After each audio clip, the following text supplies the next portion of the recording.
Well, hello, folks out there in YouTube land. Got a big show lined up for you today. Yep, Florida and Carolina, they seem to be in a free fall, and Jordan Seaton has shocked the world, certainly the college world. Number one offensive tackle in the country, was looking at three teams primarily, winds up at Colorado. Everybody's shocked. Nobody saw that coming. Everybody that thought it was either Ohio State, Tennessee, or Oregon. And when you look at it, you had Steve Wiltfong, who said Tennessee was had the momentum, and Josh Newberg of On3 said basically the same thing, that he was leaning towards Tennessee, but it still could be either Ohio State or Oregon.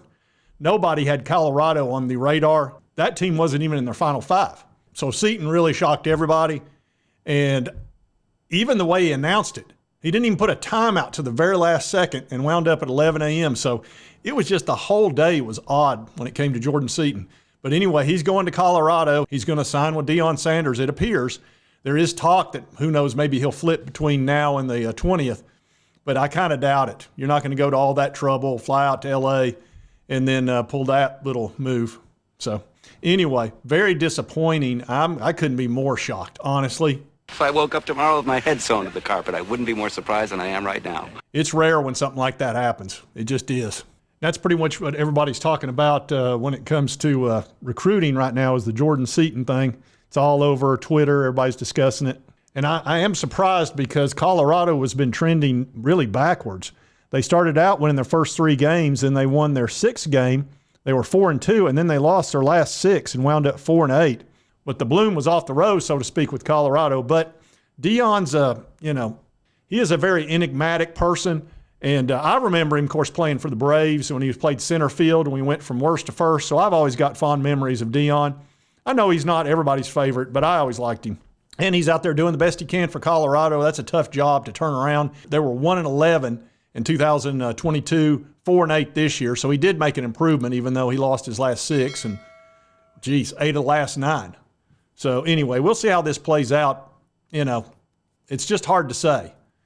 Colorado isn't exactly killing it on the recruiting trail either. Let me see if I can find them down through here. Where is Colorado now? Are they in the top 50? Even with the, I don't know. I'm going to have to load more to see if we can find them. Okay, they're moved up to 52nd with the 5-star. So, and they do have 4 4-stars, so, they're doing okay. But they're 52nd in the country. That's even with a 5-star Jordan Seaton. Colorado may be planning on going in the transfer portal quite a bit or something along those lines, because they've only got 10 recruits, and what are we, a couple of weeks away? So I don't know. We'll see how this plays out. Very surprising. We'll see how he does. Now we're going to talk about the rest of this video, which is Florida and Carolina are in a bit of a free fall in the transfer portal. We talked about South Carolina the other day. They've just, the last few years, it's been really tough on them.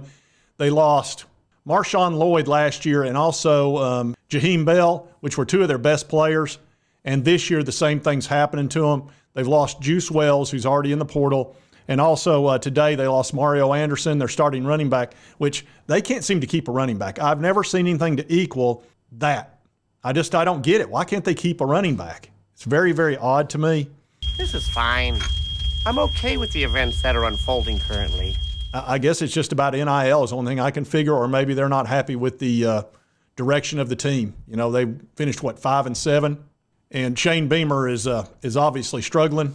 Let's take a look at their transfer portal situation. Here you see Mario Anderson today. And, you're always going to have some folks leave and arrive when it comes to transfer portal, so not all of this is shocking, but they've lost some good players, obviously Juice Wells.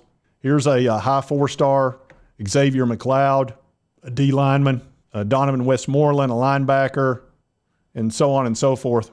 So I'm sure they're disappointed in South Carolina. Like I say, it's not like they've got some huge recruiting class. They're doing okay in recruiting. They're around 19th or so. But it's tough when you lose proven starters, guys who you can count on, like a Juice Wells. Well, of course, he was injured last year. Or a Mario Anderson, because those are guys that are proven. At least if they're out on the field, they're going to play well. That's worth something. That's worth quite a bit, as a matter of fact. You can have a great 4-star or 5-star guy. Doesn't mean he's necessarily going to be able to get out there and help you. I've seen a lot of busts, but once you've got a guy that's proven, it's hard to lose him. Now, Florida's in the exact same boat. If you remember, Billy Napier lost his last 5 games.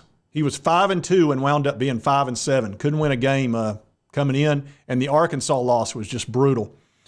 But they're now 2 years in a row with losing records, 6-7, 5-7. And I don't mind that because they are my nemesis. Hello, Noman. Hello, Jerry. And have been forever. For some reason, we can't beat them down there at the Swamp. And I know it's tough at the Swamp, but dang, tired of losing them. Anyway, let's take a look at their transfer portal situation, which is not good. Here you see TREVOR, ETIENNE, which I think he's a great running back. This is a big loss for them. Here's a defensive lineman, Princely, who is actually a very good defensive lineman. That's a huge blow as well. Max Brown, their backup quarterback, who wound up playing pretty decent in that Florida State game. Here's Kamari Wilson, a very high 4-star, almost 5-star. That's a safety. That's a big loss. Chris McClellan, geez, defensive lineman. That's tough. And then on top of it, they've had a bunch of guys decommit out of that big class of theirs. They were sitting at number 3, and now I believe they're at number 6. Let me check that out. Yeah, they've dropped down to number 6 here, and they've got 19 commits. I believe they had 23 at one time. 4 4-stars have decommitted. And they've got a 5-star that's visiting Texas right now this weekend, and that's part of their big recruiting class. If they lose him, they're probably going to drop out of the top 10, and that would be pretty devastating. Florida is definitely in a rough spot right now. And now I'm going to show you a YouTuber. This is usually the site that I go to if I want to find out what's going on with Florida, because they keep it pretty real. You know, they're obviously big-time Florida Gators fans, but they'll tell you the truth. So let's see what High Top Sports has to say about what's going on down there. And then we had this kind of quick little, I felt like a sense of excitement, a sense of urgency. First day in the offseason, we make 2 fires. Like, okay, we're making moves. Things are heading in the right direction. And then now it's been nothing. It's been quiet. It's been MIA. The only thing that's happening is we're just getting gutted left and right of losing players, but not being impactful in the portal. And like, well, Sheldon, they just open on Monday. Well, yeah, I understand that, but schools have already had commits already. They're already landing guys. Kentucky's got a few. Mizzou's got a few. If they're already acting that quickly, and I was like, oh, well, they're tampering. I don't care anymore, right? If that's what's happening, that's what's taking place, then somebody needs to lock it in and figure out how to get over that hump, right? We need to be able to, I don't know, tamper a little bit because we're well behind the 8 ball. Playing the rules that we've been playing, you've been playing these rules for so long now and playing that same type of timeline that you tried to do last year, it's not going to work. We have to be overly aggressive, over the top with everything. We've already got FSU leading the way on a few top quarterbacks, and DJ Ugalali from Oregon State. So they're already working to the portal once again. A team that we've known has been extremely effective in the portal. And when we had Nick Del Toro on, he felt that, hey, you need to have a healthy recruiting class. The portal isn't a place where you can fix things right away, because he felt that it was more of like a used car sales lot, the transfer portal, than going out and getting a fine-tuned, top-tier car. I would have to disagree with just the amount of talent that's been plucked or infused into the portal this year in just TREVOR, Etienne, and Princely alone from just our team. So maybe last year it wasn't as shiny as it is right now, but right now, I mean, I feel like everybody and anybody. Yeah, you can see the wheels are kind of coming off down there a little bit, and I don't think Billy Napier lasts this year. I just don't. I think maybe he'll make it to the almost end, but probably the 6th or 7th or 8th game, they'll probably let him go unless he has a really good start. Now, they do have Graham Mertz coming back, who's wound up being a really good quarterback. I was wrong about him.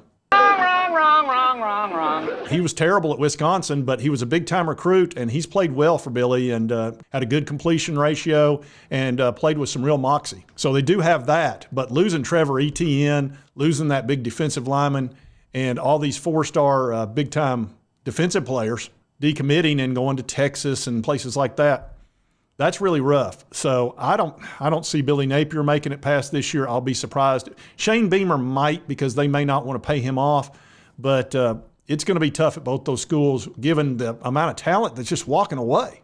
So we'll see how this all plays out, but the transfer portal is getting crazy, and there's some teams that are really losing out. And if you like this content, be sure to hit that like button. Let's continue to cover the transfer portal, NCAA, SEC, of course, my Vols. And if you've not subscribed, it's right here on your right, my left. Just hit that little button. I would appreciate it. And right over here is the most recent video. YouTube thinks you'll enjoy. And we'll see you next time on Sports Talk Jay.